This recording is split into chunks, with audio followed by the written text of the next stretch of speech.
Right now, Pittsburgh's best sports show is about to begin. Call us or tweet us.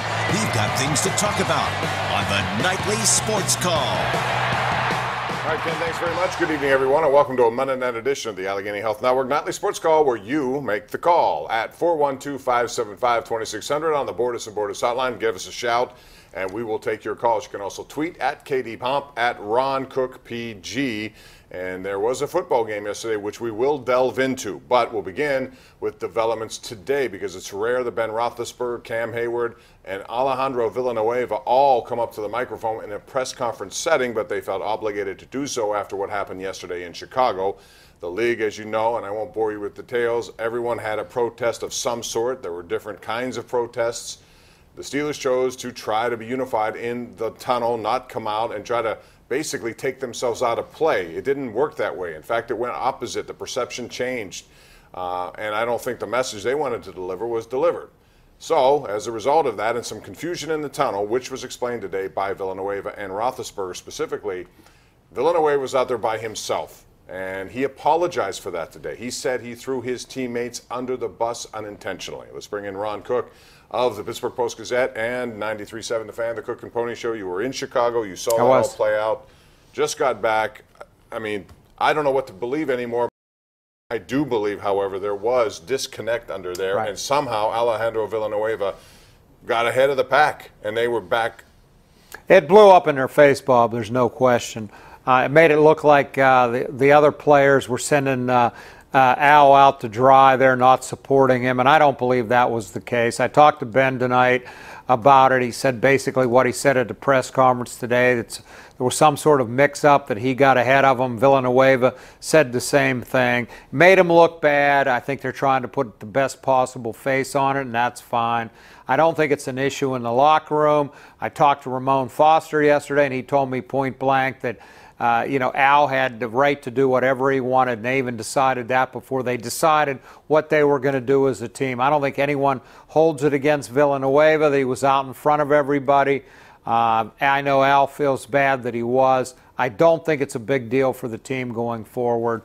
It's just something they tried to do to show team unity, and it couldn't have backfired in their face more.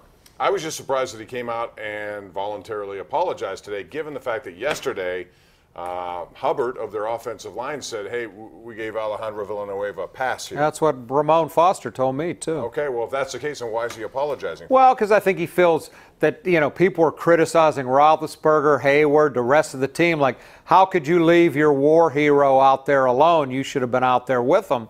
And I think that's what he's apologizing for. That was the plan, is my understanding. Something went haywire there. Again, I don't think it's a big deal going forward.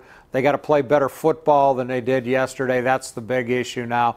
I guess they're all going to come out for the anthem on Sunday in Baltimore. I don't know if they're all going to stand, if some are going to kneel. That seems to be what a lot of other teams did. I don't know, Bob, if you saw what the Dallas Cowboys did tonight when they were presenting the flag. They all knelt, including Jerry Jones was right in the middle of it. Before the anthem, as they're presenting the colors. And then when the anthem started, they all rose up as one, arm's length, and the Arizona players did the same thing. That was a better way of handling it, I thought. It was very nice. But I'm of the belief that I don't want to see protests at stadiums. I just don't think it's the right platform to do it. Well, Bob, I don't want to see the President of the United States call people SOBs either. And I said that to me is so demeaning and so unreflective of that office. Whether you agree or not with what he said, do you have to name call people? No, and he needs to be reeled in, and he can't stop himself, and someone there should. Anyway, that's enough political talk for tonight, unless you so choose to continue to talk about the game, Ron, because how do you give up 220 yards rushing to a team that only had one pass completion to a wide receiver? There was no passing game to speak of there. Mike Glennon really didn't have to pass. All they did was open up this zone running game, which produced some gaping holes, I'm surprised. Especially in overtime. They just took the kickoff and went right down the field. Awful performance by the Steelers defense.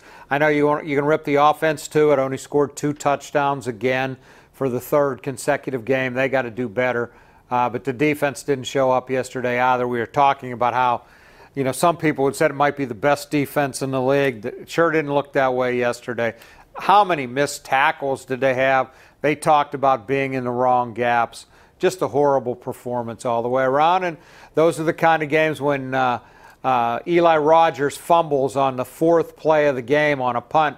I looked next to Bouchette and Dulac. I'm sitting next to him, and I said, this is how you lose a game.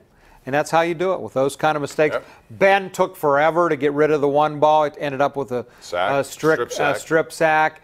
I mean, that's how you lose the game, and they did. And now people were saying, hey, same old Steelers. They might go 12-4, win the division, but they'll have to go to New England to play the playoff game. Good luck with that. It's still early, though, and we've seen losses. Yep. We saw Kansas City beat New England. Yesterday, New England almost lost at home again, which would have been 2 to Houston. They did. Brady and the difference I thought the Steelers had, they had an opportunity to win that game before overtime. When the turnover occurred, I think it was at the 20-some yard line, so they were close to knocking on the door. Have to kick a field goal. They settled for a field goal. That's where they have to, in that particular part of the field, they have to cash in. We're due for a break. We'll take it 412-575-2600. If you would like to get on the phone, let us know what you think. Please do. Penguins played an exhibition game tonight in Detroit, lost 3-1. Only goal, Scott Wilson. Penguins just about a week from away of raising another banner. Another hockey season is about to begin. Lots to talk to. Get on the phone. Call us right now on the Nightly Sports Call, Bordas and Bordas Hotline.